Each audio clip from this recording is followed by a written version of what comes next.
Right.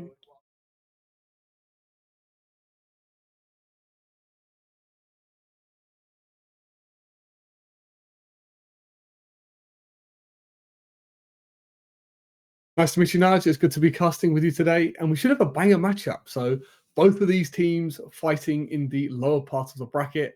They've both lost their first game, and we should be in for a banger matchup. Both of these teams have both played similar maps as well, Naj. But as you can see on the bracket, they are both. This is our last game of round two of Swiss. What are you hoping to see out of this game, Naj?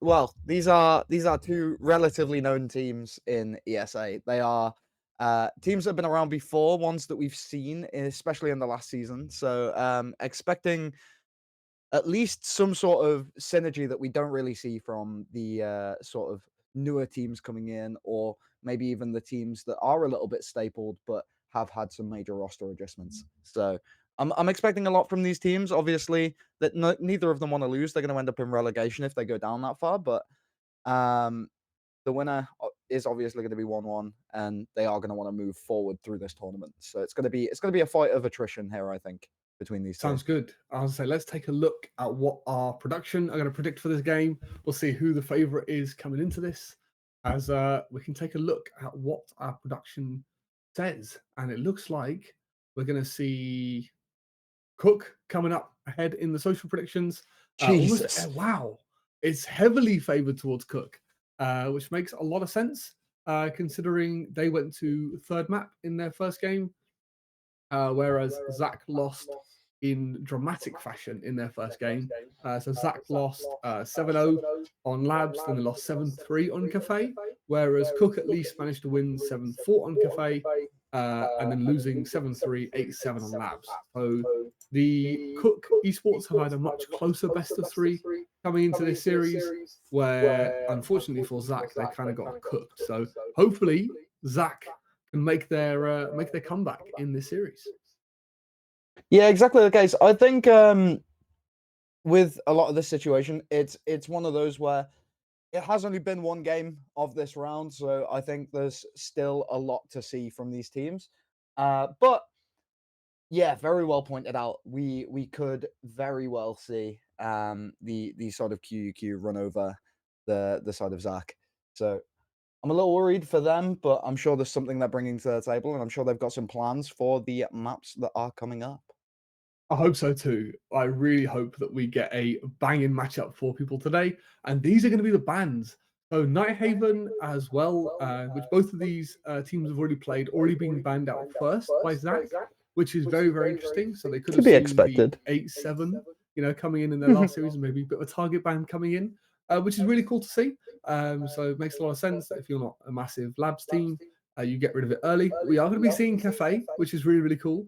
So both of these teams have played Cafe before, and obviously QuQ did a lot better on it than we can say Zach did. So I think that second map, which we're guaranteed to get, will be particularly interesting to keep an eye out for. But Nudge, what do you think about Skyscraper? Massively defender favored map. How do you think that's going to go?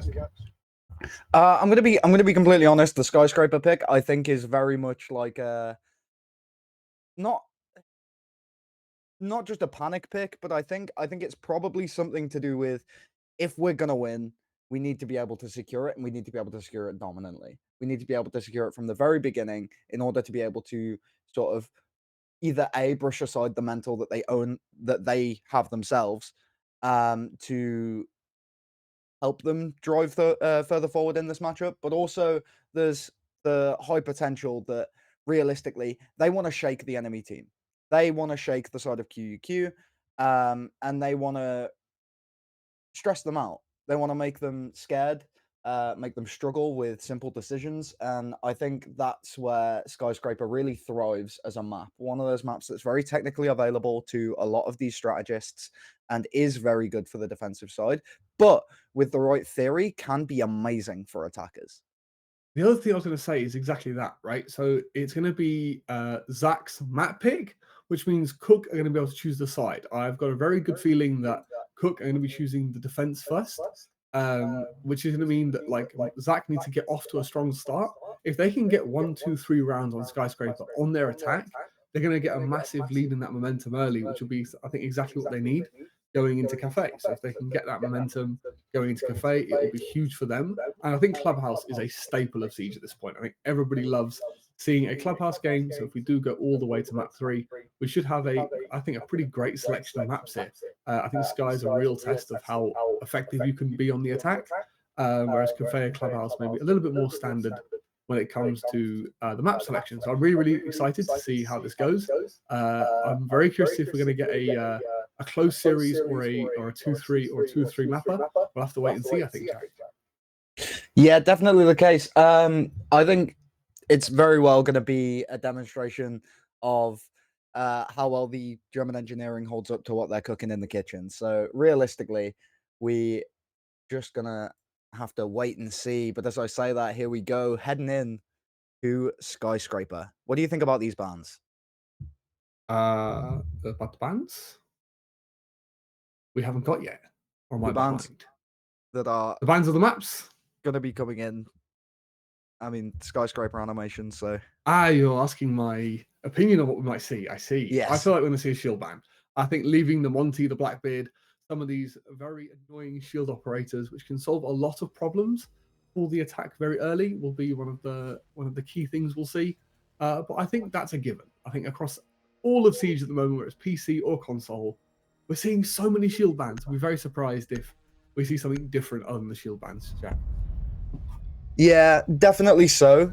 Maverick being a ban that comes in on the early front is it's going to be a big spanner in the works, because realistically, that means there is a shield available. At least one of them. I mean, obviously the Blitz is going to be probably pretty prevalent, but I mean, he is one of those operators that kind of ends up being left on the back lines when it comes down to Skyscraper, for the simple reason that Monty can just take these corridors so well, and it is going to be Blackbeard that goes out. So Monty being available, I think, is going to be a huge deal here. But obviously Maverick for holding that geisha, holding that top house wall, pretty good. Yeah, I'm really hoping that QuQ lean into this ban. It's one of those things that Clash ban makes a lot of sense. The shields being heavily banned out. But especially for the side of QuQ, they've banned out the Mav, right? So, and they're also defending first. So the fact that Zach haven't chose to ban the Cade or anything like that is really, really interesting, because the other thing is, now that Mav's off the board, Cade and Tomorrow becomes an insane combination available to QuQ. So I'm really hoping they lean into that, because as you said, for that Geisha breach, for the office breach, for the VIP breach outside, there's a lot of places where you can single-handedly win the round if you manage to keep those breaches closed. But on the reverse of that, if Zach can deal with that well, if it's being brought, then it'll be huge. But looks like from QuQ, we're not going to be seeing any strong use of wall now. No bandit tricking, no K tricking, as it's just the mute. Yeah, indeed. And I mean, realistically, with the operator lineups that are being brought along, like, there's a lot of, like, again, I come back to that entire conversation about spanners. Like, there's a lot of spanners in the works. We can see that they're bringing along the Gridlock on the attacking side. Gridlock, one of those operators that is very versatile, is able to hold that flank, but also brings along those EMPs to be able to use as potential for a backup if Thatcher ends up getting himself killed or has any sort of issue. Thermite obviously being a better breacher than Ace just overall. One of those, like, small decisions that's being made in favor of bringing along this, like, IQ, this Ash, to deal with the mirror, to deal with the electronic gadgets that are being brought along, for example, the magnets, the jammers, things like that. So pretty interesting to see how the attackers kind of figured a few things out very early on, and they're gonna want to try and act on this information that they've gained. Yeah, 100%. And I feel like that's my catchphrase that I say all the time. I just caught myself saying it, but it looks like it is going to be a Geisha over when it comes to Zach's attack. It looks like we are going to be going cross map, which makes a lot of sense. It lets you get in the building, at least lets you gain some initial control, and lovely use of the thermite as well. Nice little trick you can do on the outside Geisha wall to get 2 breaches for the price of 1. This Rooney is going to be the early problem to deal with. Yeah, indeed it is, and well, speaking of the Aruni, they've now figured her out. They know exactly where she's going to be hanging around. And, well, even though she hasn't chosen to drop off yet, she is still going to be a little bit of a nuisance. She is just poking around, prodding, seeing if she can find anything at all. But these attackers are oh so ready for any sort of engagement, and she does just drop off. So, Amguns, what do you think about this? It's good. It's a nice little bit of time wasted, right? You've absorbed some of this early utility, made the attackers do some drone work. It's interesting to know why protecting this mirror, but it's good to contest the clear early, right? Waste a little bit of time, waste a little bit of drone network, and just waste some of the attackers' available utility. But this could be a really cheeky nitro coming in from below. It's using nitro actually, but you've got Mute hanging down from the flank, so it's worth keeping an eye on him. But the attackers made great ground here, Jack. Yeah, I think the nitro is still up. It is hanging around there, but he's just waiting to detonate it. I'm not sure if that was it. Looks like it wasn't. The thing I think to really take note of is that slight oversight of placing the mirror on the other side of the wall in order to, you know, just peek a little further instead of trying to place it on the other side to deny the Ash and maybe even get a peek on her while she's trying to go for the swing. So there's one of those things where like minor decisions can change the way around works, but also it might not make a major difference. This house wall being opened up, one player already fallen on the attacking side. It is going to give them a major disadvantage as Mute comes running out of the house wall, isn't able to find what he's looking for, gets himself killed anyway. Nui falls on the back line, and it's 2 for 2. Both these teams seem to have stalled. There's going to be a redrone here from the attacking side just to see what they can find. Yeah, these double vectors going in absolutely huge as they've torn down the attack over the last 10 seconds. Tick down. Thermite's going to find one. Nicely traded out as once again the vectors doing their job. As they just ran out of time. Exact Gaming on their attack, they just managed to stall out, not being able to clear that mirror, losing the Ash early. So Jack, a couple of improvements I think we need to see from Zach coming into this next attack. Yeah, it really wasn't much to say about the very end there. There was a lot of scrappy gunfights and a lot of situations where the attackers were just kind of forcing themselves into bad positions. And I feel like that is like a really attackers need to locate and defuse bombs. Do because there was a lot of, as I say, a lot of scrappy gunfights. It made the game feel messy. And the reason for that was because they weren't actively using that utility. They brought along people like that IQ in order to be able to pinpoint exactly where they can deal with a lot of this gadgetry. And I think that was their major malfunction in that round. The thing I want to give Zach Gaming really good credit for is they actually rotated the thermite over. A lot of teams, when they're going for these cross clears, it can be quite a telegraphed execute. So if you haven't put any pressure towards Samurai window, or in this case they used the VIP breach, it can make it really easy for the defense to adapt where you're pushing from. So in this case, Zach Gaming did a great job of rotating that thermite over, but I think they've just taken the gunfights a little bit too early, letting QuQ sort of get re-aggressive before that breach gets open. So it's just a case of Zach, they had a really good plan in mind, they took really good map control, but just when it came to those last minute executes, obviously that mirror still being available as well, was quite a roadblock for Zach Gaming.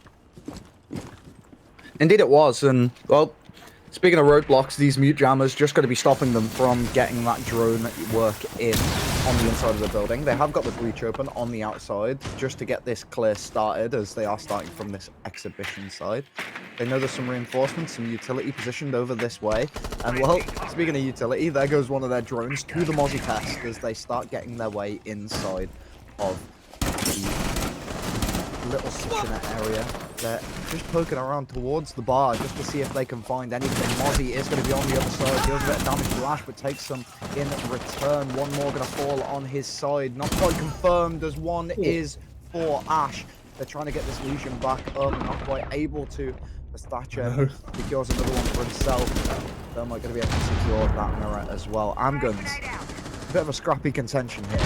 Yeah, but it's really good from Zach Gaming. Mozzie's still pinned here, by the way, but he's just going to find the head of Charlie. That's just naughty. You can't get away with that. But the cut-off's in place, and I was just about to say, Zach Gaming doing a really good job of having these cut-off players in place. QuQ have gone for this like massively extended roam game to try and deny map control. And the fact that Thermite's out here, they've got two guys on this garden wall, means when the pressure's applied to QuQ, they've got nowhere to fall off to. So a crazy opening to this round. We're now watching the 2v2. As we are, and well, Goyo and Mute, two very capable operators in the right hands, are going to be left alone to deal with this Thermite and Thatcher. Once again, two very capable operators in the right hand. The breach getting opened on that Geisha wall as well. Thermo going to be positioning himself on the window. Mute just rotating back onto those main stairs, just keeping himself a little bit safe. Doesn't want to over peak or do anything drastic. And that's the thing about Skyscraper. It's so defender-sided, not because of these, hero plays or the sort of way that the defenders decide to move themselves. It's the fact that they can create these rotations in order to keep themselves alive and safe in a lot of these situations. So I think with Mute on this main stairs, he's got pings on the Thermite. He knows there's going to be one in Geisha. It's going to be Goyo to clear that one up, and well, falls as well. 15 seconds remaining.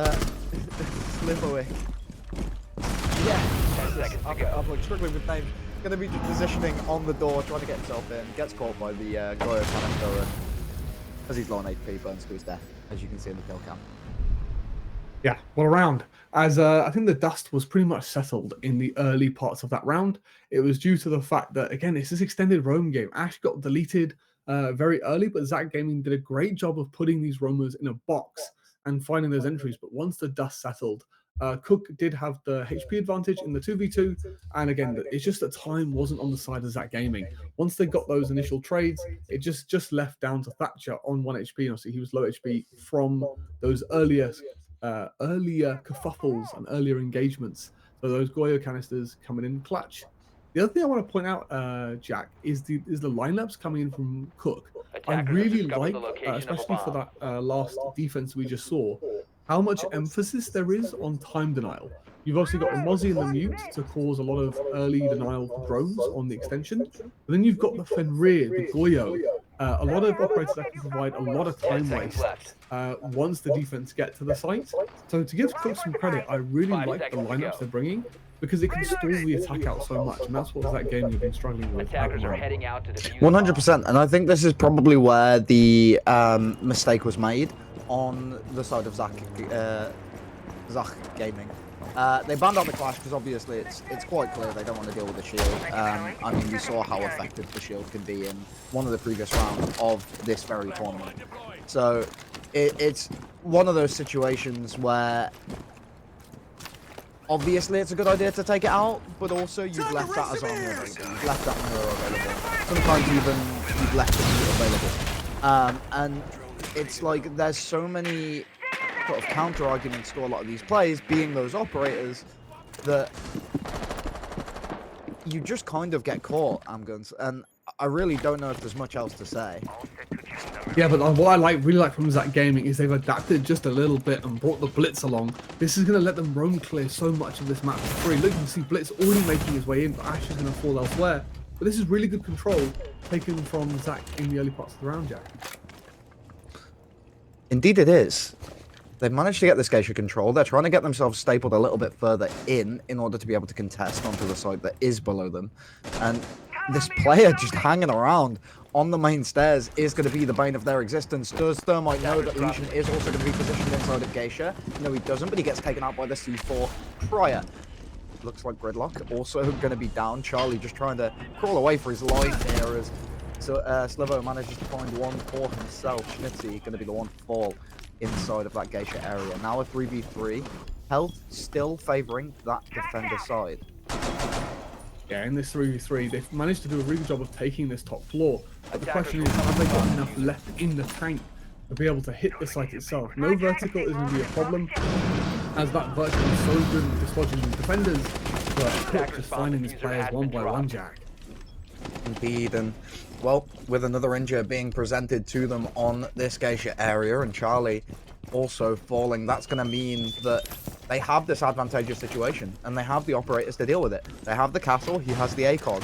He's going to be playing those long-range gunfights, positioning himself fairly in order to be able to, try and aggress onto these players. Mute going to be taking aggressive peeks with that hollow sight that he can afford to so do. And Mirror going to be probably in some sort of off position, waiting for the push. And, well, it is going to be the blitz left alone. He's got a player on either side. He isn't quite able to deal with both at the same time. He does get caught by that shotgun of Mute from behind. He was flashed, but got him in the end.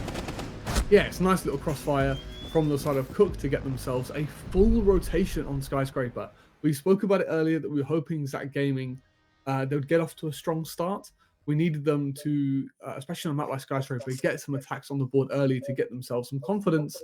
But QuQ Gaming, with a flawless sweep across their 3 main bomb sites, are going to be feeling on cloud 9 right now, as it doesn't seem like Zach Gaming just have the cohesion that we need to see from them to get some of these rounds on the board. Like, we have a blitz. Send the blitz in first, because he has the shield, and then peek off the blitz. We're just losing too many bodies before our main win conditions can get involved.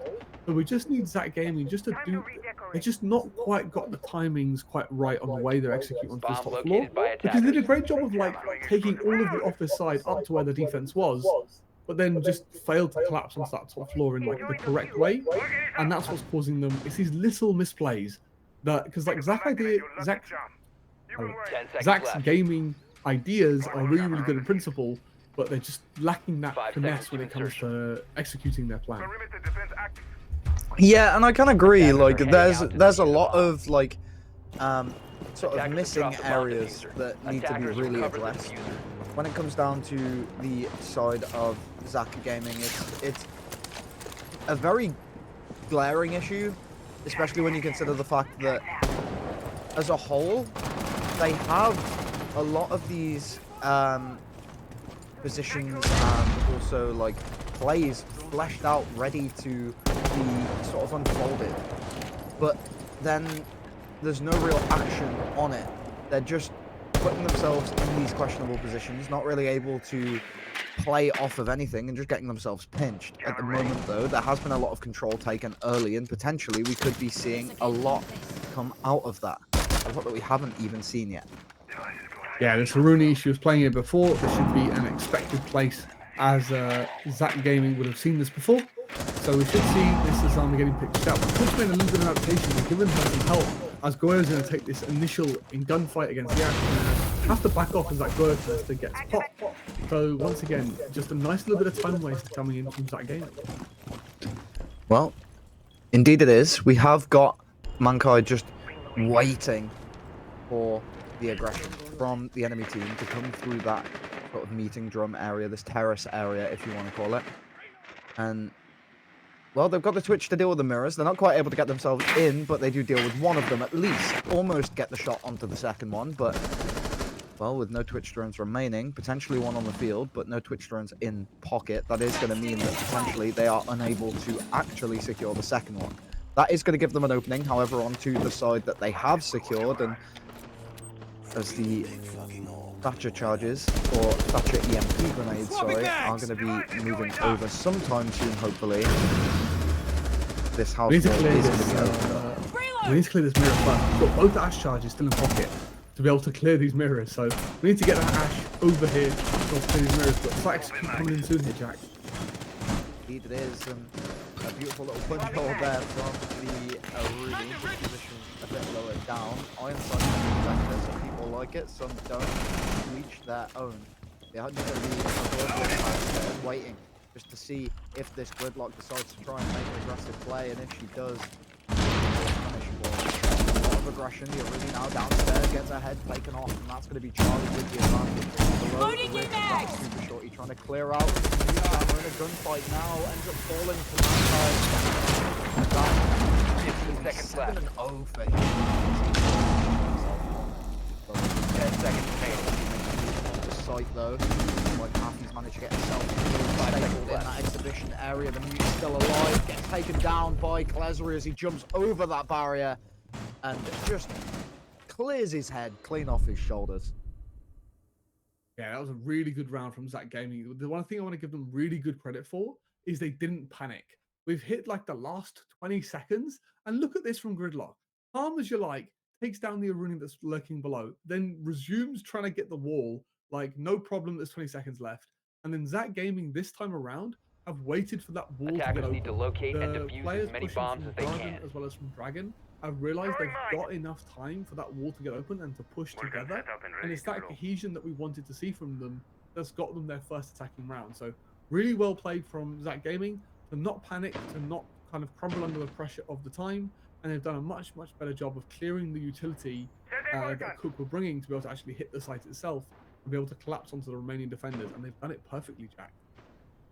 Yeah, did they have? And with the way that last round was played, with the way they were able to just kind of take control, 10 it seconds came left. from that sort of, that immediate reaction to just go, look, we have 5 enough. seconds left.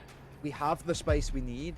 We have the man count Attackers that are we need moving in out order to be able locate a take these bomb and fights, defuse it. and we need to force the issue. And that is exactly what they did. They got themselves in there. They managed to play it pretty much perfectly to a T. And even Mankai, who's now 7-1, wasn't quite able to put up much of a fight against the aggression. Now, if they take the balcony, they're going to be able to try and do the same thing again. Mine ready to go. They are indeed. We're going to see lots of cross takes coming in from the side of Zach Gaming, which seems to be the way they like to do things.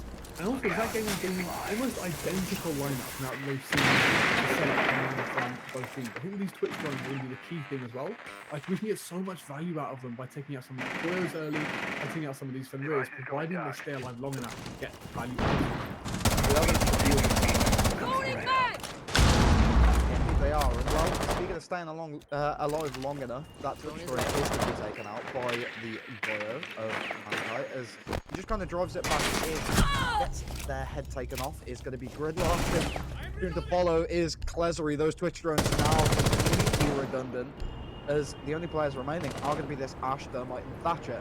Three, again, very capable operators, three operators that are pretty versatile as a trio, but it's a 3v5. And I'm not really sure where they could go from here. It's just the pinch off from Mozzie. They can't seem to get the angles of the aggression they need to deal with this roam, as Mozzie's going to find them more. Attackers And bomb it's the case diffuser we can't has been just sit dropped. outside the Defender has breach been discovered. and wait for these guys to do something. If we do wait for that to happen, well, we've just been getting deleted, Jack, and now Thatcher's left alive in a 1v4. He is. He has managed to get one on the DBNO, and he's going to be trying to get aggressive. He's going to get his head taken off. And bullets going into his body. He's going to try and secure the match on the counter. He's been picked up. Just repels in, gets caught by the spray, and that will be another round going in favour of QuQ. Yeah, it's just a case of when you see an extension like this, we need to use some kind of utility to flush these players out. Like Zach Gaming did a really good job last time of making these defenders fall off and pinch them as they fell off. But you can see, like, we've got two flashes in pocket. I imagine two nades as well on the Gridlock. That's the key utility you can use to get rid of this Mozzie from like behind the desk or to push in through Samurai window. So it's just a case of Zach Gaming just kind of forgot they had utility in pocket. Although Thermite is considered a support operator, in situations like this, you can just be like to your teammate, look, I'm going to flash, you're going to kill this guy, and we can go from there. Whereas, and that seems to be the main problem from Zach Gaming. This has been the theme that we've seen, Jack, from Zach Gaming, is they just seem to kind of forget that they've got tools to, which will get them into these key positions. Hopefully, as we've seen before, when they did win a round, when they do get it together, they can be very successful on their attack. And I think if they want to have any chance in the rest of this game, they need to look for a 10 4-2 seconds split. to insertion. We have seen 5-1 comebacks. It is that defender sided. 5 seconds But I remaining. think if that game with a real chance of making this comeback, we want to look for a 4-2 split. Attackers' Yeah, objective is like to you locate say, a bomb 4-2 and is the defuse it. ideal. Situationally, though, with the way Skyscraper has been traditionally, it is that 5-1 default half. The problem with that 5-1 default half is that's only the default. If you're going to be pushing for a 5-1 half where you are on the losing end, you're not exactly going to be too happy with it. Man, you're going to be there to trim onto the inside wall, but looks like he isn't quite going to be able to as well. I don't know if that was a bait or not. I'm really not sure what's going on, because he totally could have gone for that soft wall. Yeah, I don't think the bandit charge affects the outside wall. This is not like a problem I've seen before. But It would again, still they're gonna open that up find- too. Yeah, like you would kill the bandit as well, I'm pretty sure. Like, you can just open the outside wall. Now this is going to get tricked. So I have no idea what Blueface is up to here, but like the rest of the team is just falling all around him as they're flapping around with this wall jack. Now he knows that he should have done it in the first place, so now he's going to be moving himself back over to this outside wall, getting the thermite charge ready and just setting it off. Bandit's going to move away. He's now safe. He is open. So much for safe. As well, they're going to now want to try and make their way in. Only 2 alive now, once again, on the side of Zach Gaming, for the simple reason that look at their lineup. They have such a 2D lineup that is very easy to see through, to say the very least. Reloading! They're bringing along operators that, yeah, kind of work together, but nothing really extravagant. They're bringing along a very default lineup. It's very, very basic. It's very, very easy to pick apart, especially when you have a lot of options on the defense. And now it's just going to devolve into chaos. I have no idea what the hell they're getting out of. But somehow we've lost our own player to our employer. The flank comes in, that's a new cooked round. But like, what are we doing? What are we doing with the thermite? He could, like, just open the wall, bro. It's not that hard. Like, maybe you're worried that the bandit's gonna like somehow trick the soft wall that's not reinforced. Like, but also we've got to give credit to Mankai right now. This guy is 12-1 and is just single-handedly picking apart Zach Gaming because they keep giving it 1v1s. Like, you can't like just give this guy 1v1s because he's just clearly mechanically better than what Zach Gaming can seem to pull out the bag. So we need to start doubling up with each other and Defenders, trade this protect guy your off bombs the from board. being I think defused this by guy found attackers. 2 entries uncontested and was still alive at the end of the round because QuQ Gaming was just that spread out that he could just take these 1v1s and then go somewhere else and just be quite happy. So it's just a case of that Gaming could not seem to get it together on their attack, but now we need to see them get it together on their defense if they want any chance of staying in this map. Yeah, it's not a good situation for the side of Zach Gaming here. Obviously, being down 5-1, as you said, is a little bit of a detriment. But something 10 I do seconds want to left just bring a before little bit of insertion. attention to is look at the attacking lineup. There 5 is seconds such to go. a diverse sort of standing for these operators Attackers' in objective is to general. locate a bomb They and have defuse it. decided to pick these alternate operators. They have decided to take this alternate approach. And that is something that is so important when looking at these 2 lineups in comparison to each other. One has a very extremely basic lineup and decides to do effectively a very similar thing every single time. In fact, however, we are seeing the Monty, which is interchangeable for the Blitz, depending on the pacing you want to take. We are seeing the Zofia, which is for that flank watch that you had before, because of those stun charges, The those attacker's bomb Grismons, diffuser has been dropped. that can Attackers be used recover in the bomb place diffuser. of just clearance instead of actively watching for these flanks. They know that there isn't going to be much potential for behind them. It's very good to see. So as the open with that cannon opener, they are going to be trying to take a few engagements and not Attackers really have able to recovered find their anything as diffuser. of this moment. But it comes out to the house wall trying to take an engagement. The bandit C4 clears their round. Doesn't find anything else though, and the bandit lives to see another day. Tries to take a swing on behind, but there is to be player on that Hall of Fame window, not quite able to find anything either. Well, Handguns, this is stagnated once again, where we've ended up in this position where there's some control, but not enough. Yeah, it could run into the same problem they were offering to Zach Gaming, is they just can't get to the building. As Silo is going to find another one, as these guys are just a minute on the extension, finally get one, Attackers drop the as the diffuser. Mozzie's going to get shut down. It's just a can't get to the building. It is a lot of shots going into the Monty's shield there. He does indeed take feet as well, which is gonna, push him back a little bit for us to take a bit of a stance Changing instead of mags. exhibition. The band are going to be there to hold him back from a distance. Speaking of from a distance, Goyo decides to take the opposite approach and just takes a straight up engagement with him. The other player, Flores, is employed there to give him the assistance he needs. Gets himself shut down, not before clearing out Klezery though, and well, we're going to be moving on this time to 6-1. Oh, not 6-1, to 5-2, sorry. My bad. 5-2, there we go. I was going to say, let's give Zach Gaming some I'm credit, because that was a Still really looking good at defense. Sorry. But it's a case of where I would have thought with QuQ with the Monty, because they would have so much info available, to them, they'll be able to pinch out these players on the extension. But Zach Gaming just seemed to have woken up out of nowhere, Attackers winning need to all of their locate and gunfights, defuse shutting bombs. Cook out completely. So, and they found Cook's star man early, right? Mankai went down very, very early, as he was the opening pick when it came to Zach Gaming's defense. And it's just a case of where we might just see defense just being that strong, that both of these teams seem to manage to snowball rounds together, Jack. Yeah, and that does seem to be the case. I think with the disparity in how it looked when QuQ were on their defense, 10 seconds left.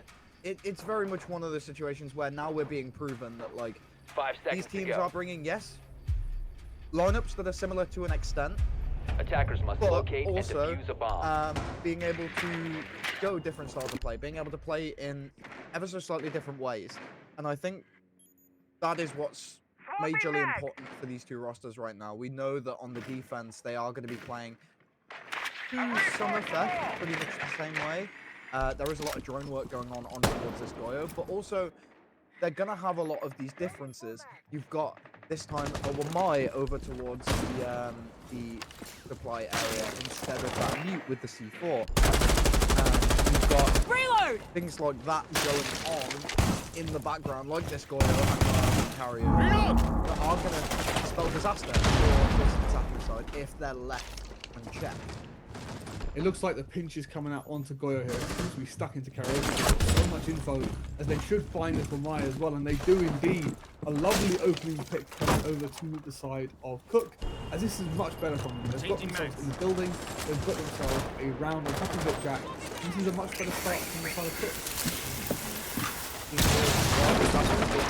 Just going to open the inside of the drum wall as well. They push that player out of Geisha, and he is going to be just backing himself off, preparing for a potential good fight on those flat stairs, but gets shot in the back, and that's enough of a distraction for Mankai to really go for it. Castle barricade being cleared on that upper shrine side. Mankai on a triple kill secures the Aruni as well.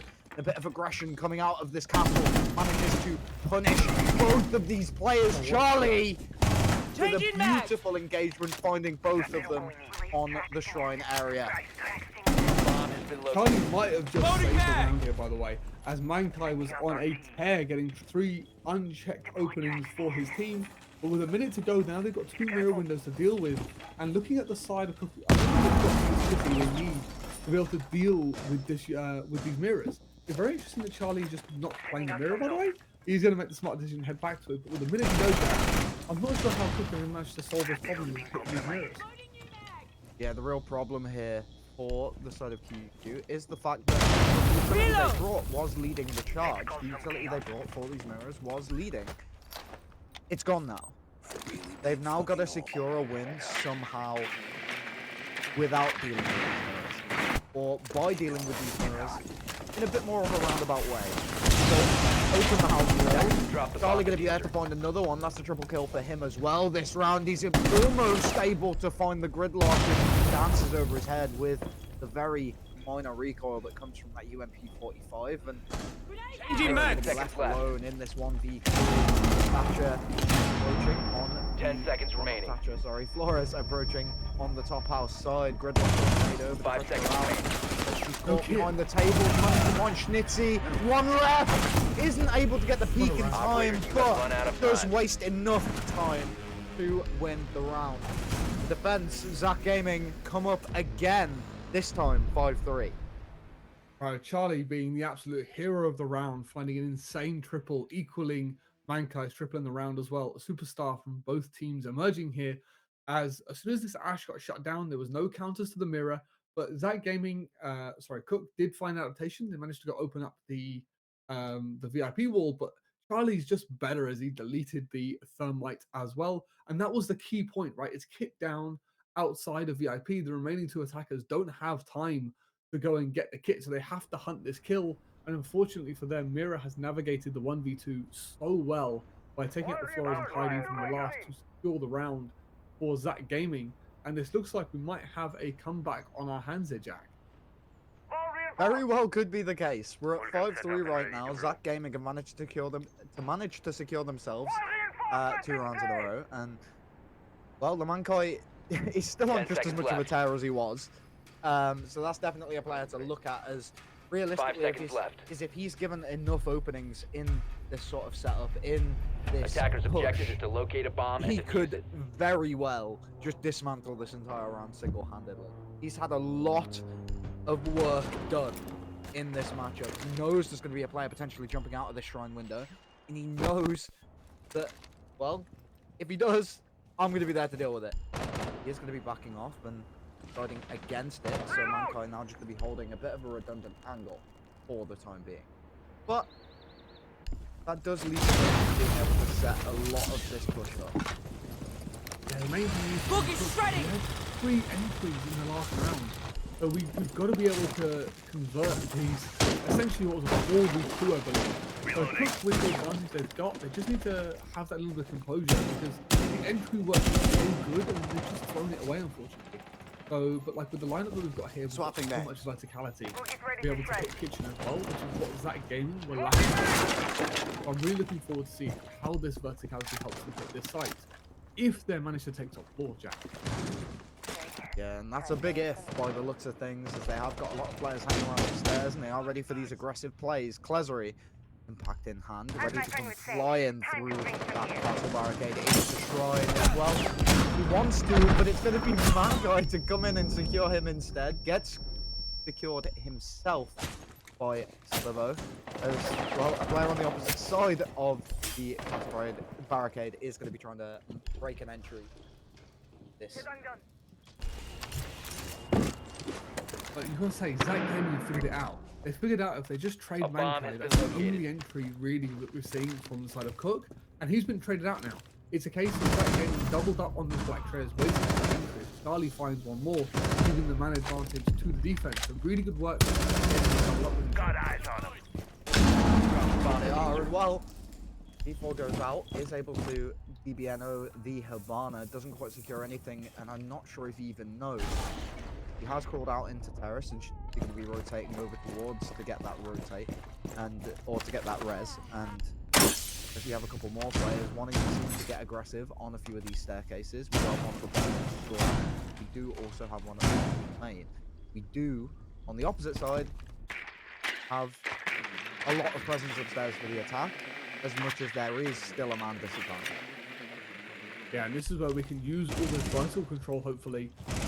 Still got the buck as well to be able to start tearing this floor up, and that's what we need to do. But only 20 seconds left on the Attackers clock, recovered Jack. the bomb diffuser. There is, and well, Bandit going to be wanting to try and take an aggressive 15 peek. It's going to be seconds remaining. shutting down. Knows there's going to be a man behind the bar, but looks too focused on him to be able 10 to seconds notice remaining. the man behind the table. The Barna now has to take a hot drop into side, doesn't see the player prone in the seconds remaining. corner by the rotate, and goes for the Gumai, as she is unable to get peeked by anybody in this situation. Yeah, it's a unfortunate round. Well, it's not unfortunate. Cook just lost their entry. It's literally become a case of if we take the Ash out, if we take out Mankai, we can just chill. They found their entry pick right here, as you see in the kill feed. They traded that initial kill back, and then they didn't really have to do a whole lot. Cook Gaming kind of just sat back and wasted the whole round. They couldn't get that verticality going because they couldn't identify that the top floor was now free real estate. They still had 5 drones available towards the later part of this round, but it should have been pretty easy just to send a drone in and check that this top floor is now clear and get the buck and get that verticality going to be able to clear the site. But Zach Gaming doing a great job of making Cook's life difficult and doing a great job making the comeback. They're making well use of the fact that they defend the side in map and making it as difficult as possible for Cook to make an entry. But I don't understand why we're sending Ash solo into black when rather than like maybe doubling up with some of the other members of her team.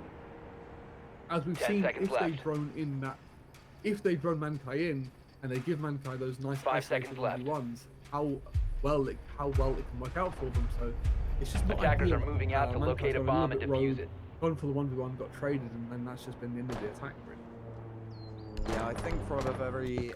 I think as an analyst, obviously, you being a color caster yourself, it's very much one of those situations where you can really think about how this is and should be played. But also, I think there's the factor of it being, at a surface level, just blind faith. There's a lot of faith being put into Mankai's hands, in order to be able to take a lot of these engagements and in order to be able to win them. However, I think there wasn't enough forethought to be able to secure themselves the player that was hanging around on black stairs. Now the wall going to be opened in towards the top engagement going on downstairs is going to secure Nui a kill. That means that the defensive side is now at a disadvantage for what I believe is the first time in this half.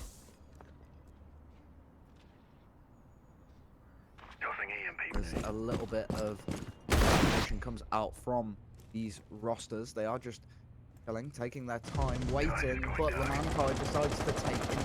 Instead, secures himself a kill. Jake manages to secure a second. Now, we're in a position where they have that man advantage for the first time on this attack. They are doing work with it. Clesery doing work himself.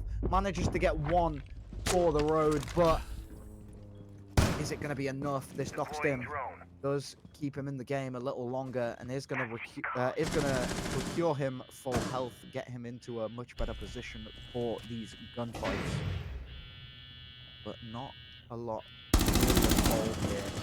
Wow, Clesery tries to get aggressive once more, almost gets taken out in the meantime, doesn't quite deal enough damage that he's actually trying to go for.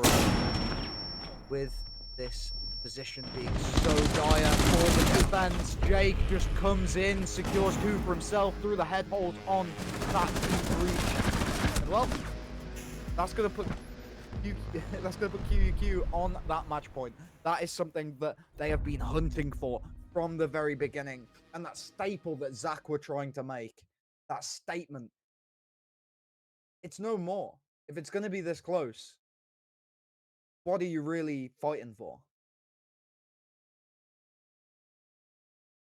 Though, with as it has so far, attackers need to locate and their defuse ground bombs. in a lot of these. So I'm very interested to see how they decide to try and be able to come back from this. And potentially, if they do, we are going to be seeing a very, very strong performance from them over this next couple rounds. Really hoping to see that from them. As well, as a caster, we want it to be close. We want it to be a match where we continue to hear the lovely sound of our own voice. But at the moment, QuQ looking to run away with it after finally taking a round on this attack. Mankai 5 seconds to go. 4. That is insane. Attackers' objective is to locate a bomb and defuse it. The attacker lineup is going to be bringing along a much more aggressive style of play this time around. They know taking the initiative has worked for them in the past. They did. Swapping mags! And, well, they do have the Ash. They do have the Buck, two operators that are very good at being able to take the game, that structure, whether it be vertical, whether it be just horizontal. Buck is very good as a horizontal operator in order to be able to make himself rotations through soft walls where the defenders may be playing but potentially aren't applying utility to. And Ash is going to be one of those operators that is just very aggressive. Very, very early on, confident because of the drone work, knowing nobody's going to be hanging around inside of karaoke. But towards the corridor, there is going to be tension from the enemy. She takes a little bit of damage from a distance underneath that castle barricade and isn't quite able to for herself. So might just forward, getting himself on towards that single wall inside of Geisha, just opening that up so they have some. The attacker's bomb diffuser has been dropped. Attackers recovered the diffuser. On either side, but damage to Mankai could be a bit of an issue. Barricade bug for Super there as he's able to run right through it, it being open client side. But there is still a Goyo hanging around inside of the shrine area, and the drone probably is going to be able to spot him out here as Buck hanging around below, waiting to start applying that vertical pressure from underneath. Is just going to be quickly having a redrone through the bathroom area just to make sure nobody is going to be hanging around, and also just to probably check if the hatch is open or closed, because realistically if it's open they're probably going to try and take a drop down it. A bomb has been located. But it is open. The Ash around inside of the top shrine area does manage to get the Ash charge off in order to clear out that And with Nui on the far side as well, that is going to mean they have a lot of contention over this shrine side.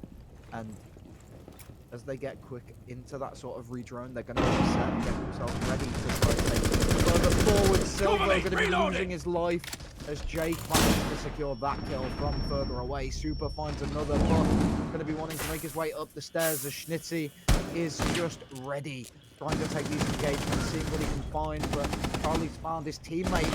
It's not too good for the side of the attack if these defenders are able to plant their feet in here, but if Schnitzy says get out of my sight, finds one for himself. Mankai finds another, but the kills are being secured on the opposite side.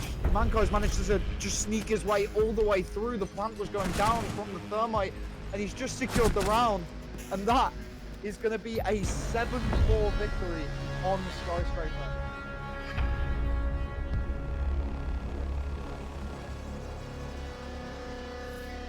What a match, honestly. I couldn't have asked for anything better. They have managed to drop 20-4 on Mankai, which is an insane statistic. There really isn't a grand amount to say about that other than wow. What a match from QuQ.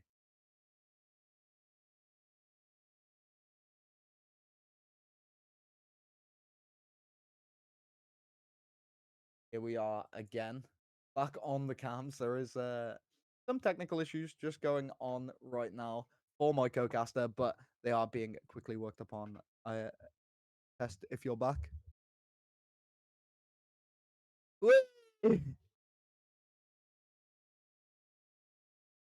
Okay, so there is still some technical issues. He's not able to be heard on the stream, but we are going to be throwing you to a quick break before we go into our next match, which is going to be, if I remember correctly, on Cafe. We'll see you there.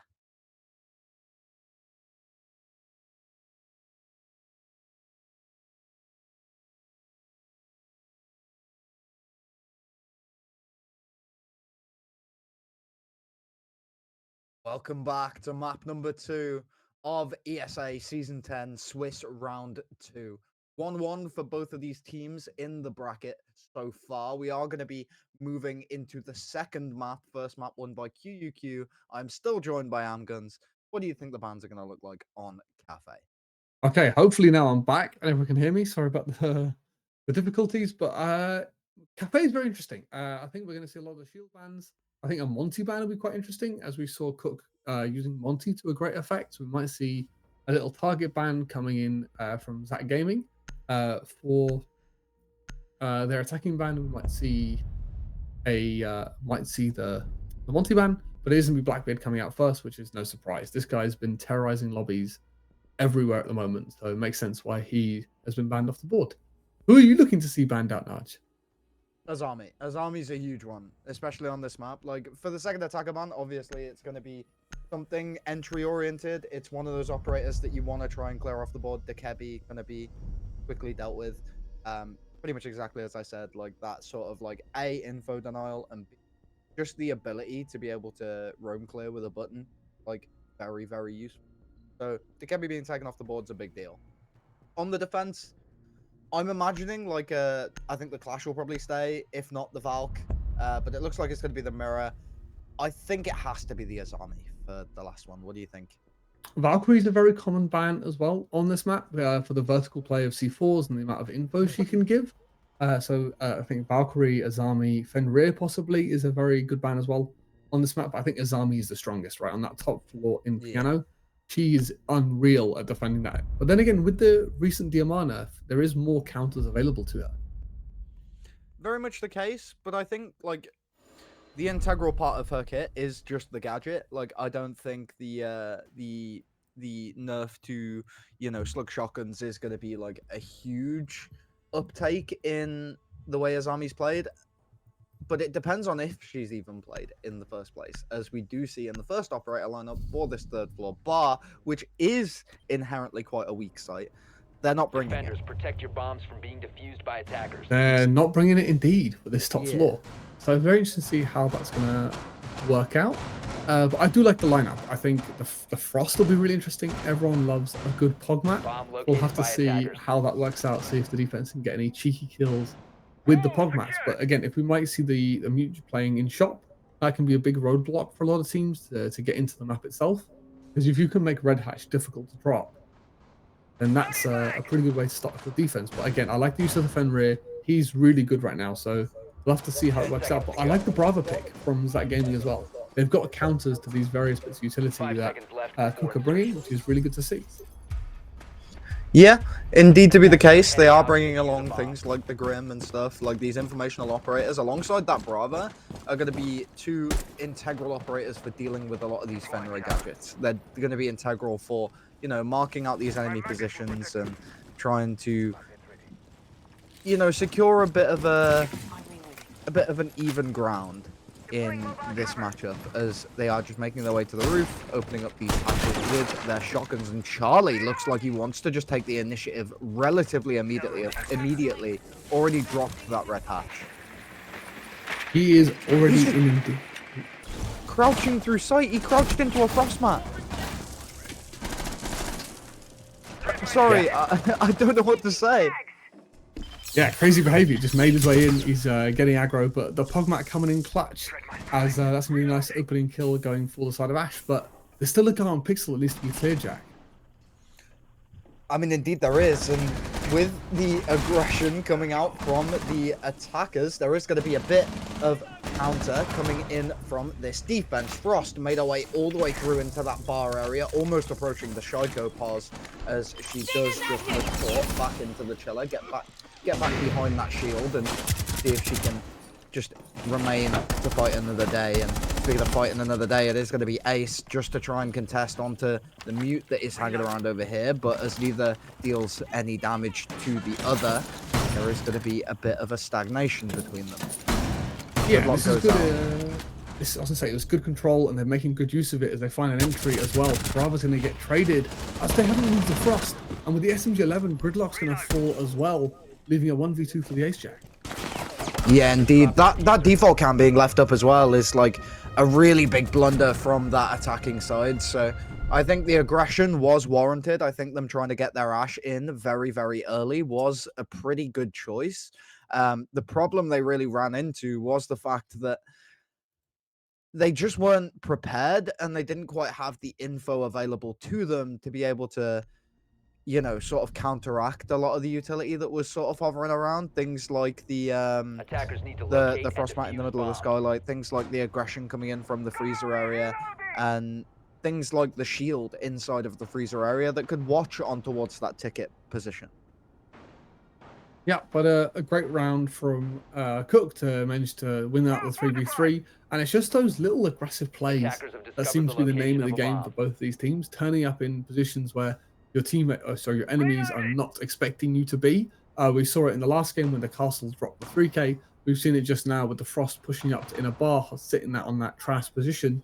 It's 10 been seconds really left rewarding before for both insertion. of these teams. So it's great to see that both of these teams are not 5 afraid seconds to left get before aggressive and to insertion. get in the face of their opponents. And QuQ once again getting off to a good start, but Attackers objective that game is it to looked defuse a much bomb. closer than the initial rounds that we saw on Skyscraper. Yeah, definitely the case, and I think that is something to really take note of. I think very, very probably we are going to be seeing a bit more of a heavily contested matchup in this map, as we do see the attackers once again just getting themselves positioned on this top floor, ready to push this bottom floor site. Obviously, it's going to be a relatively quick clear. They are probably pretty aware that there's not going to be anyone too aggressive, as we know from being in this casting position. Nobody is going to be on the second floor. Everyone's going to be hovering around the first floor for this defense and just waiting to support each other where necessary.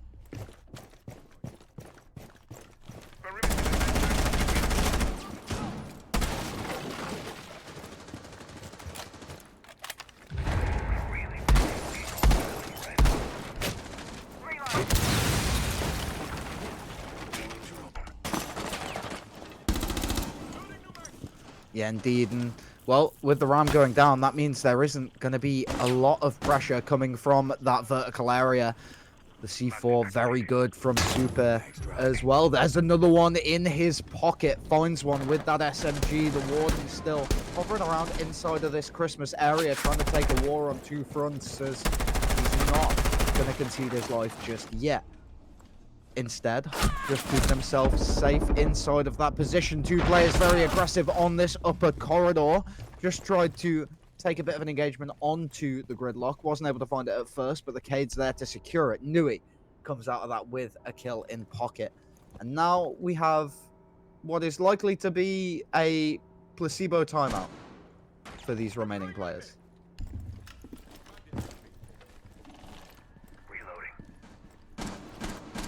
Attackers bomb diffuser has been dropped.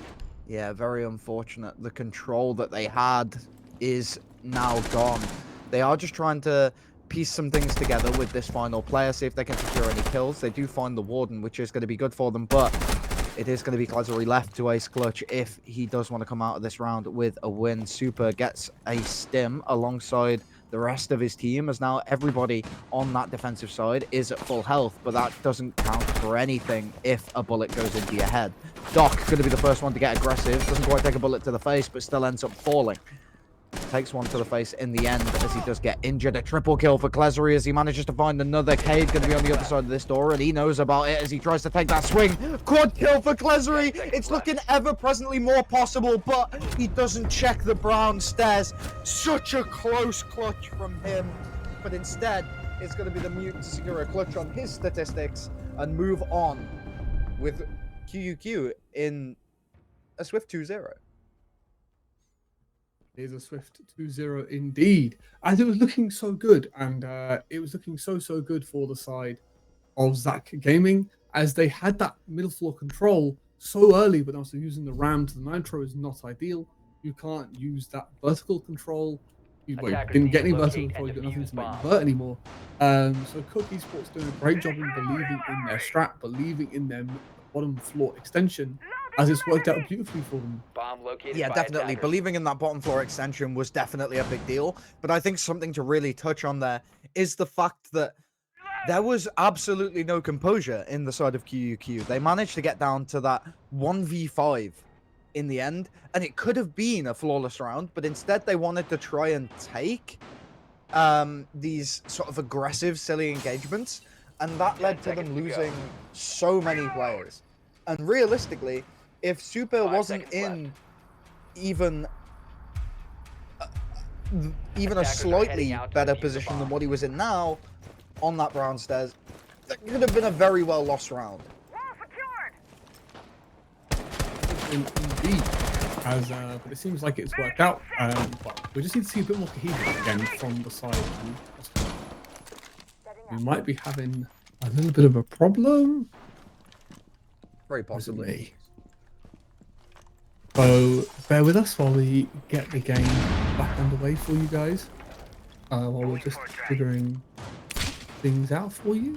Ready to push them out. Well, So we jump back to us. we do There we go, have we're back. visual on the game on our end, but this is where it comes into that sort of form of radio cast. Klazari is able to secure one onto Super, and that is going to open up one of the sides completely as he finds another one in towards the red corridor area on the first floor. The game's back, and it looks like potentially we are going to be viewing it on stream again, but also possibly not, as it's gone black again. But there is going to be a player hanging around on the window rappel, and they managed to catch one from behind. The defense have managed to secure themselves 2 quick kills, securing Ace and Nomad very, very early on in this little matchup that's going on. But Charlie gets one back in return, gives the attacking side a bit of favor in this matchup. Now, in such a pivotal position is going to be Mankai at the first floor position of these white stairs, the plateau, as Ella is going to be moving her way up on the white stairs to take Cocktail once again. Maybe see if she can find one for herself. But it's Mankai to find Charlie to start us off, as these 2 attackers are going to be inside of this white corridor, ready to maybe even try and get themselves in and onto the site. The vertical angles are going to be a little bit of an issue for these attackers, as they have completely abandoned the top floor. the men inside of the site. These attackers just want to try and take as much room as possible, but with the absolute lack of pressure coming from these defenders, it is just applying even more stress than you could imagine to their positionings. They're trying to check these vertical angles in order to maybe try and go for a plant. It's going to be Ash to spot out the Ella.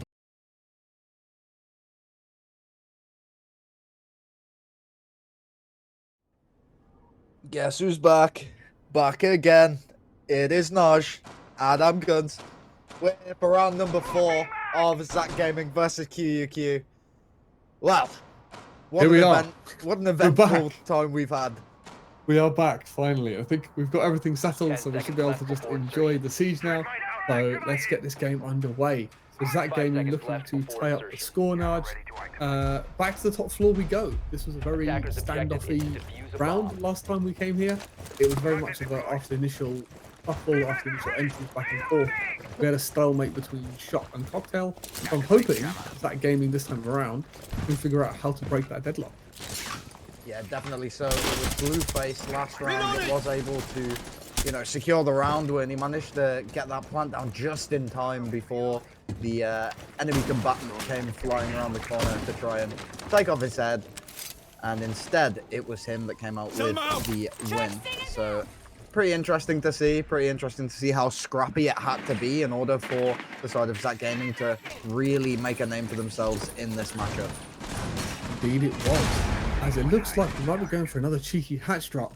As Gridlock Silo just holding this skyline. He's going to see the toes of Omive and not be able to find anything. As it seems like a much slower approach coming in from Zach Gaming this time around. Making sure they clear some of this early utility, try and make something happen without losing too many bodies early, which I like. I like this adaptation from Zach Gaming.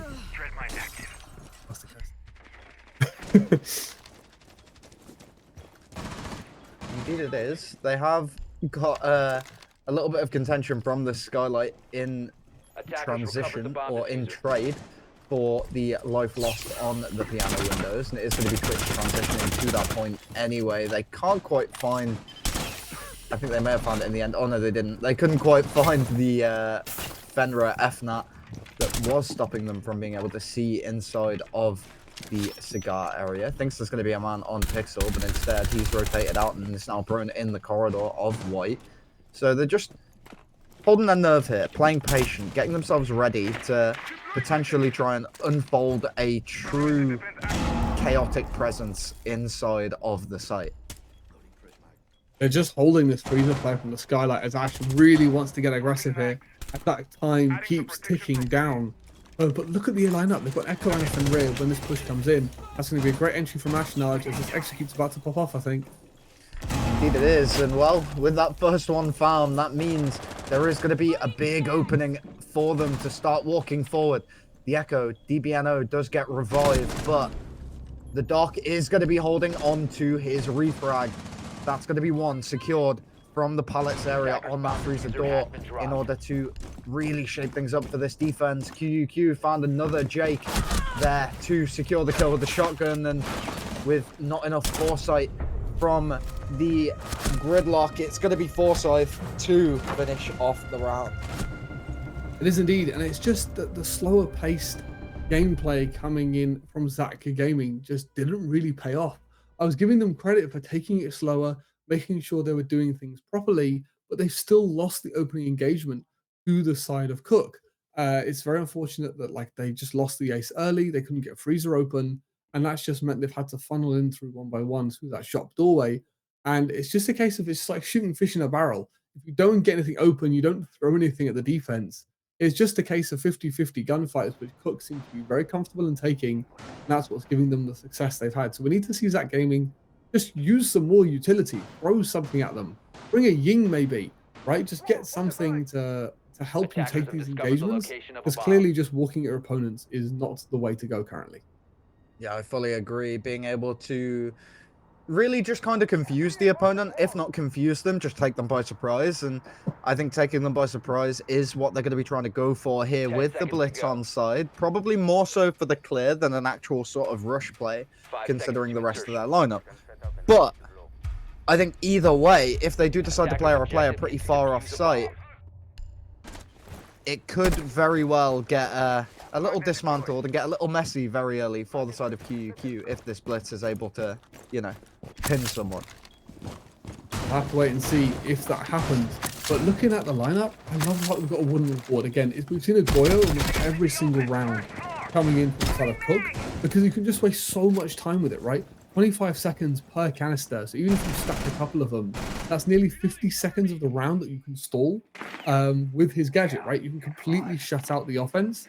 And I think throughout this, QuQ have shown how much value they can get out of it, but also I have a feeling Mankai just loves the vector.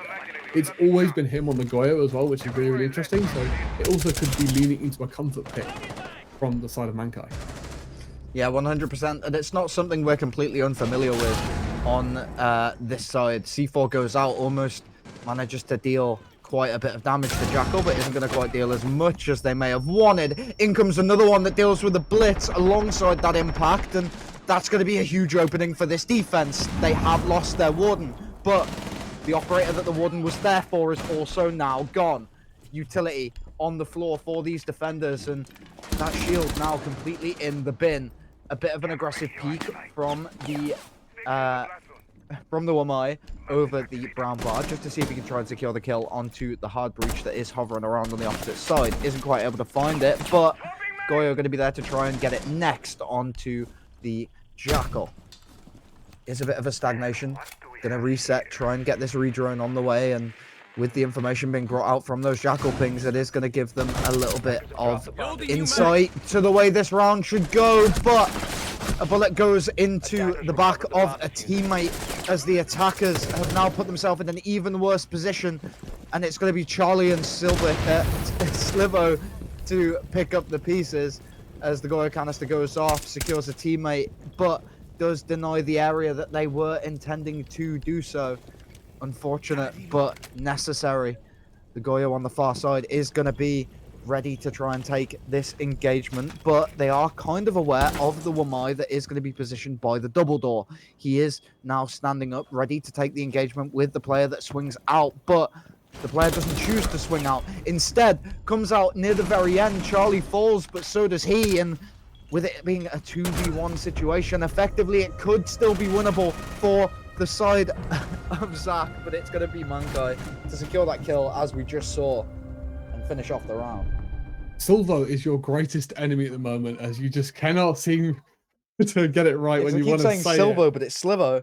Yeah, it's Silvo, but like he's been really he's been crucial towards his executes. But like I'm not sure how the Wamai's not managed to finish off the Flores there on the execute. But it's just a case of, once again, QuQ are just getting these opening engagements and getting them in their advantage, right? Every single round, QuQ are walking away with the entry kills in their favor. For example, in this round, they've traded the Warden for the Blitz.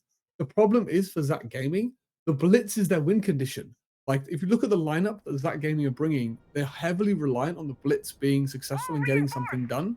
But Mankai's completely shut that down by trading the Blitz out for himself. As you saw the side of QuQ absolutely nuke the Blitz once he took that coke position with the impacts and the C4s. So it's a great response from QuQ to be able to take that shield pair out and react quickly to what's going on, because Mankai's probably going, look, I'm getting pushed by the Blitz. Make something happen, at least trade me out, and it's worked out really, really well for the side of QuQ. But it's the same story from Skyscraper, I think. Jack, Zach Gaming, just they don't have the cohesion to back up their pushes. They just seem to be very uncoordinated as a stack, unfortunately.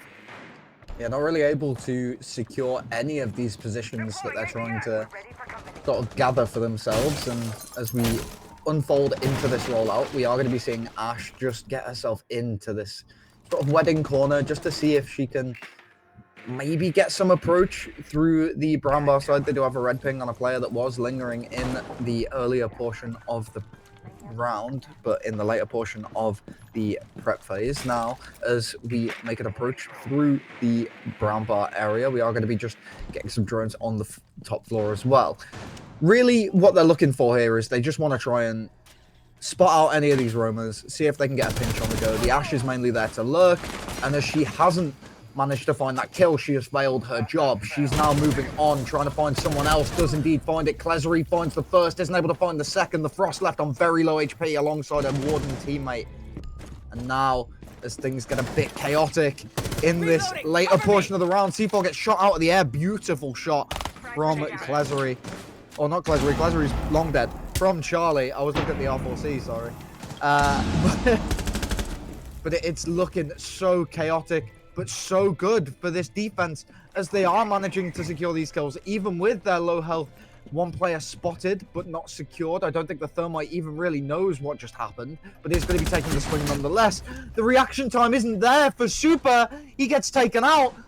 And now the two low health players have to deal with the remainder of this attacker side push. It's absolute carnage in the server right now, as there's been so many different gunfights popping off left, right, and center. As that's what we like to see here in the ESA. As with a minute to go left on the clock, it's looking really tough for side of QuQ with the HP pool they've got left of them. So that game, they've done a much better job of making sure they trade these opening kills out and working together as a team to give them this advantageous situations.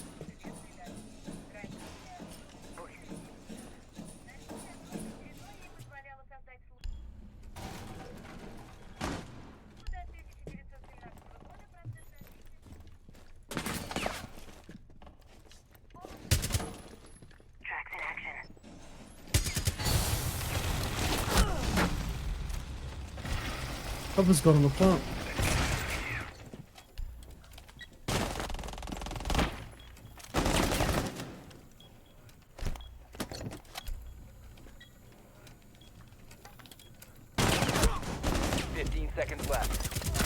He's taking the swing, not able to find it, and Frost, 10 seconds left. he's going to be able to pick up at least some of the pieces, tries to get the kill onto the planter, doesn't quite find it, doesn't manage to deal a bit of damage.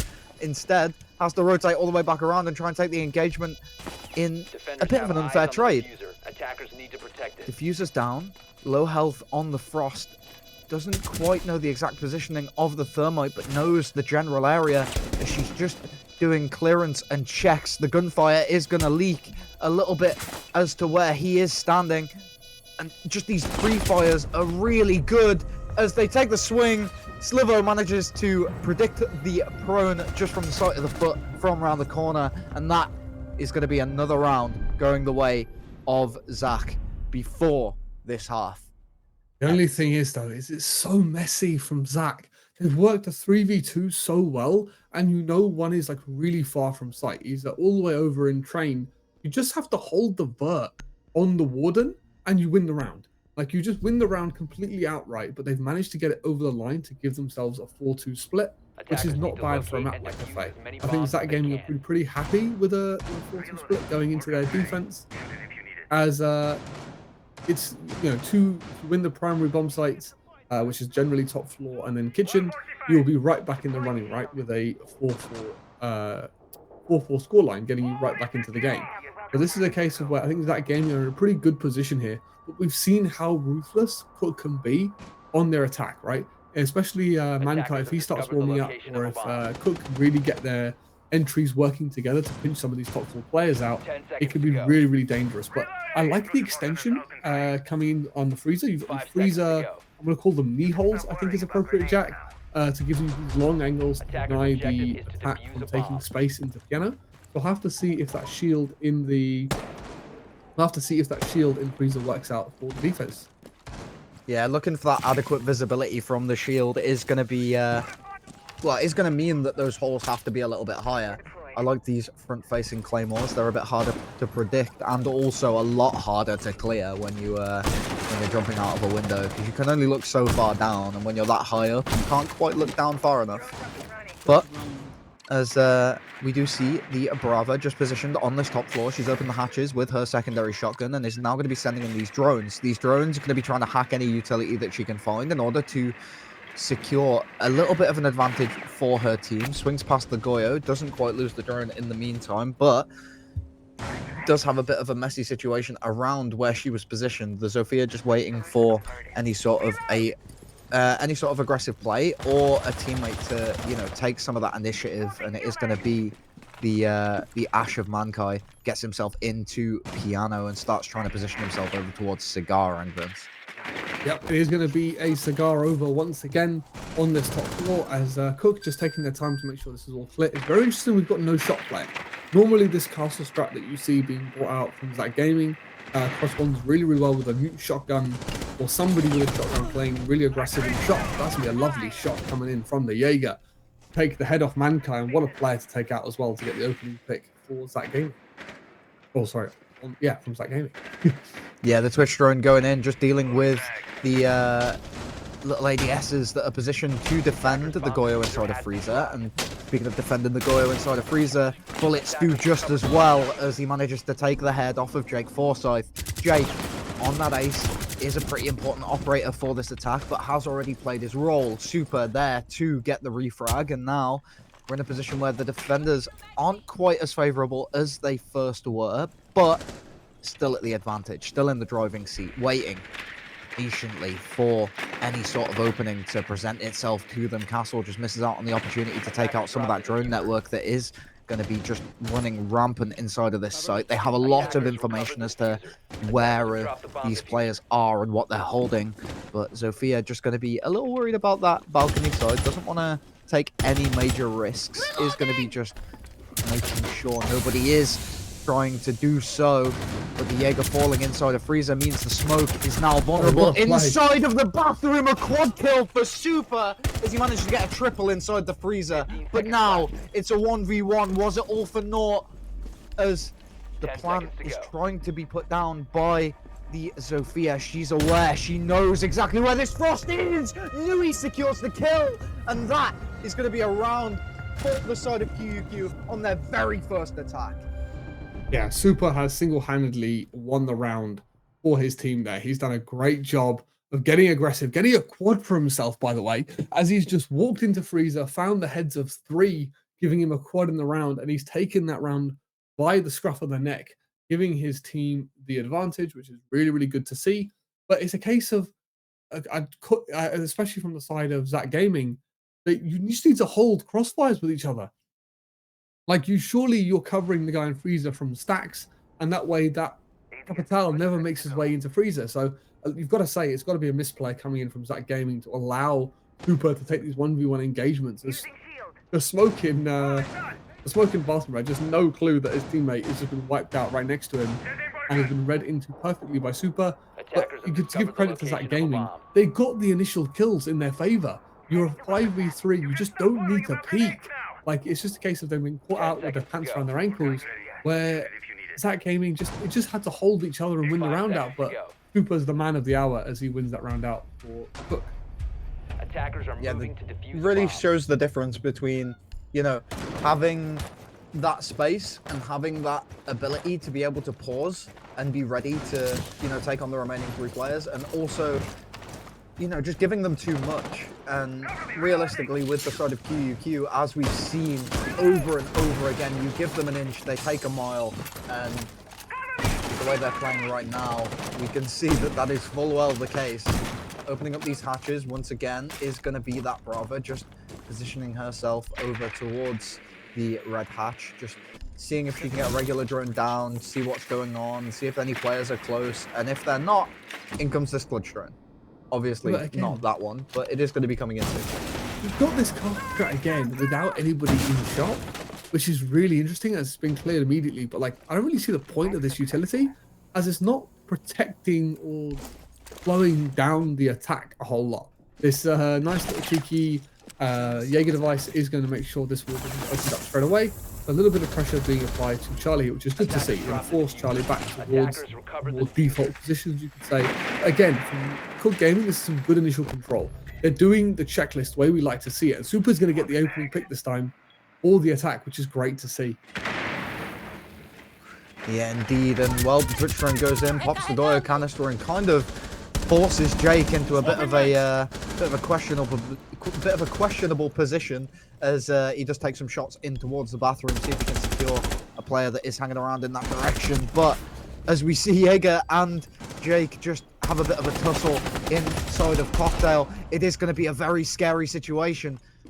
Both people not ready, fully prepared for these gunfights. C4 going out early from the Jordan, potentially as a bait in order to try and, you know, disguise his position. But as he comes up the red stairs, it's been read into by the Ash that is still hanging around in Piano.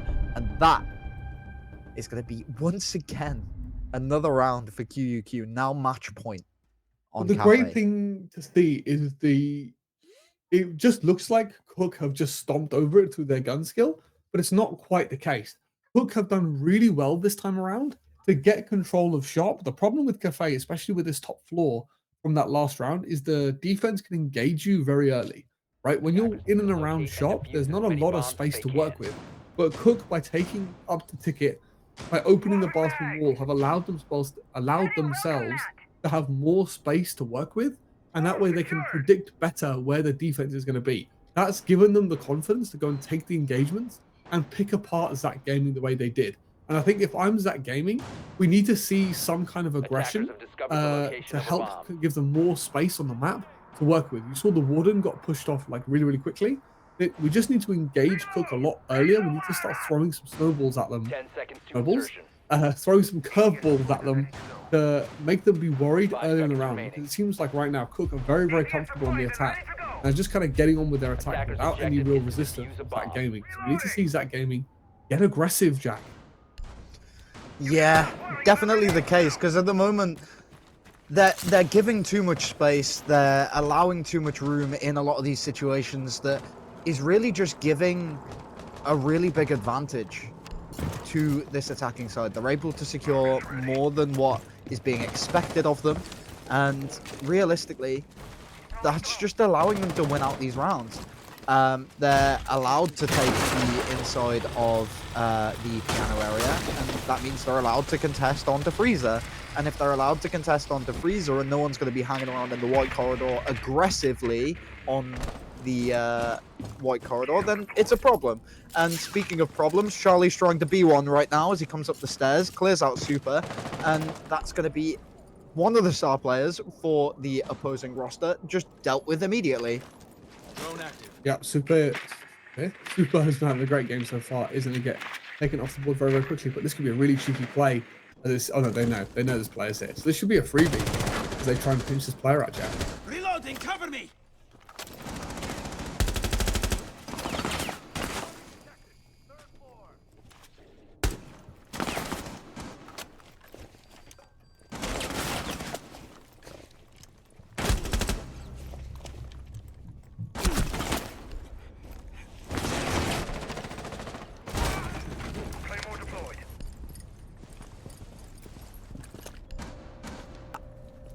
Is a very insane play from them. Being Yeah, able he's kept the to man advantage as well. secure the man advantage. Yeah, keep that for themselves. Looks like Ace is going to be trying to make his way up and will win the fight out onto the Freezer player. And as we say, that man advantage they've worked so hard to get has just been thrown away as Ace is that player is going to fall. So the Freezer player now taken out. But look at the amount of utility that's still left on the top floor. They're still going to have to clear Cocktail out, get rid of this player on the top floor. But luckily, they are going to have to push this player back by opening up the right angles onto him. So with 45 seconds left, they've got just enough time, I think, to get this execute going. But Blueface in a fine one through the floor as well, Jack.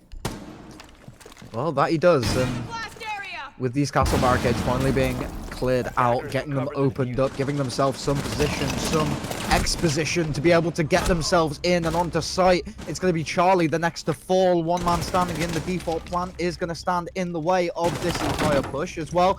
In comes Mankind, not able to find it. It is going to be his head taken off to that SMG.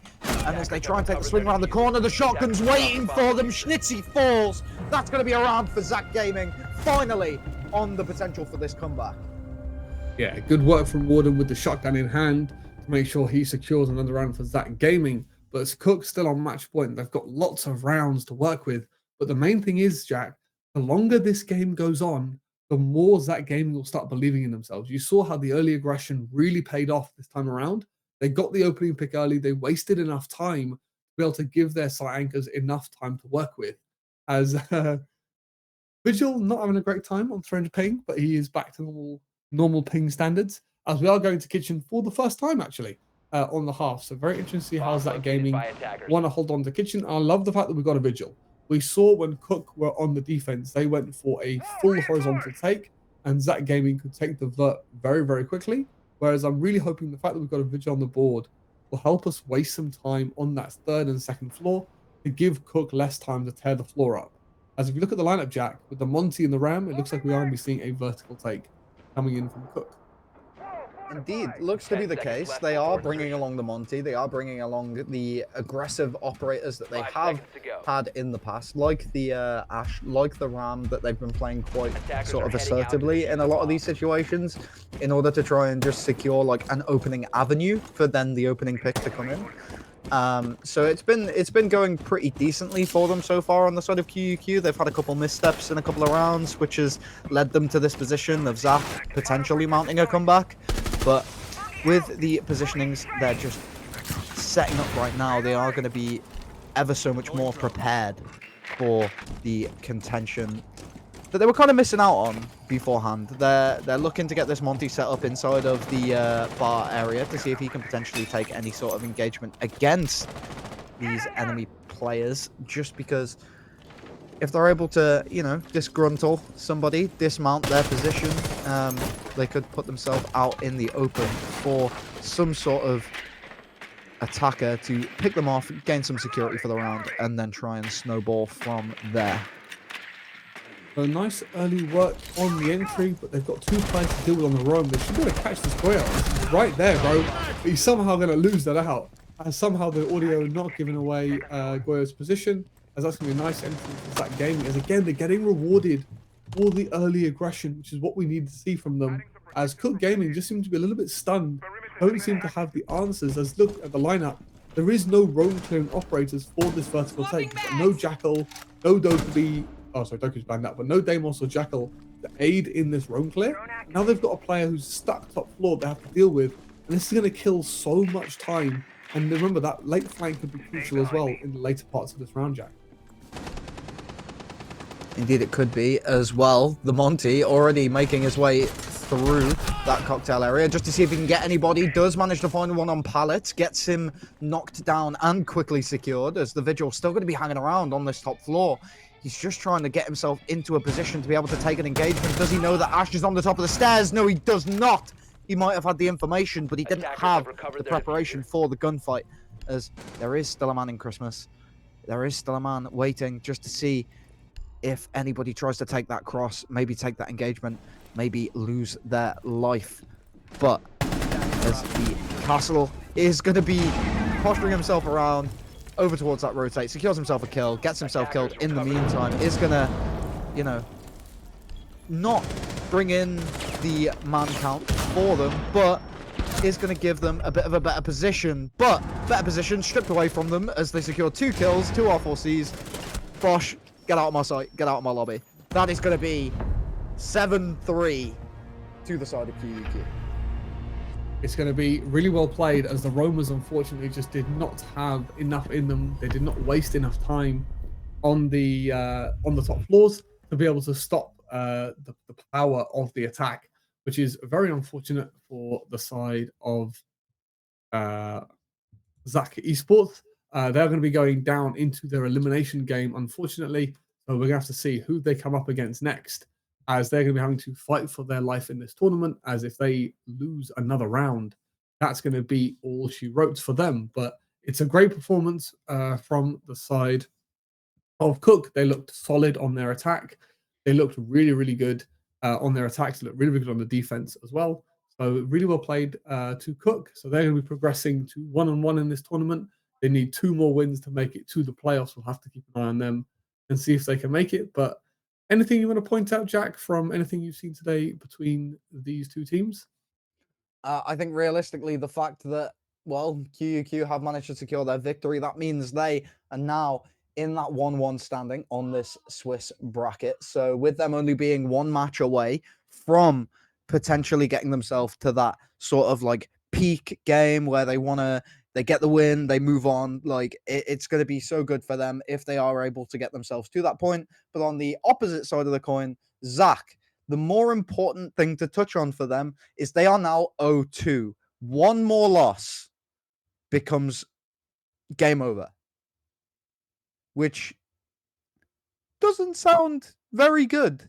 But not ideal. The only thing that is really securing them this position is the fact that, or the only thing that is really helping them in this position is the other teams that are there are also teams that have lost 2 rounds in a row. So that means that a lot of the time, unfortunately speaking, it tends to be these weaker rosters. And Zach have proven that as much as they're on this little negative streak, they do have very, very strong moments to shine.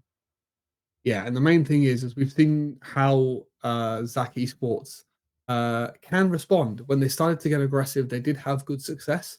So hopefully in their next matchup, they can take some of that, take the lessons learned. So hopefully they can learn from their mistakes, and they can learn that like when they're aggressive, when they work together, they can definitely be forced to reckoned with. So hopefully they can take that forward.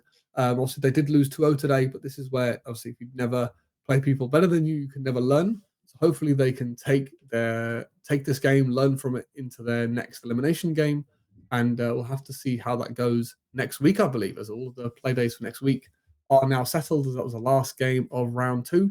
So it's been we've had some issues today, but we appreciate all of you sticking with us, as I wish both of these teams good luck in their next matches, which we're just going to take a look at now.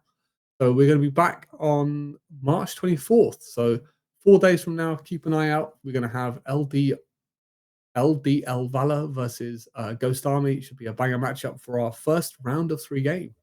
So it's been a pleasure, Nige, casting with you today. Do you want to take us out? It has been a pleasure. It has been a pleasure casting with you. It's been a pleasure to see this matchup. Something I'm going to do with very vague permission is take over the stream, as I normally do at the very end. If you want to see more of me, check me out on Twitter. I am Naji _NHAAJIE _. I am also pretty much everywhere else as just Naj. I'm on Twitter. I'm on Twitch. I'm on Discord, obviously. And I'm in a lot of other places as well. So if you want to see more of me, that's where you can find me. I appreciate watching ESA. ESA has been a big part of my casting career, and they've helped me a lot with the things that I've been trying to do and promote, especially with the video I had a while back. I'm not going to sit here plugging that again, but I really appreciate it from them. Amguns, do you want to quickly give your piece before we move on? Thing. So it's a little shameless plug. We like to see it. We like to see it. But just want to give a huge thank you to also all of you guys for watching, for hanging with us through the stream today. We hope you enjoyed the games. Big shout out to our Hotnix and Bozmax for being our producer and observer today. Without them, putting this on, we can't show you guys these amazing games. So just big thank you from the ESA for hanging out with us, enjoying the cast. It was a pleasure to cast with you, Naj. This is Amguns and Naj signing out. But hopefully we've enjoyed the siege, and we'll hopefully catch you guys for the next ESA stream on the 24th. So stay tuned and peace out.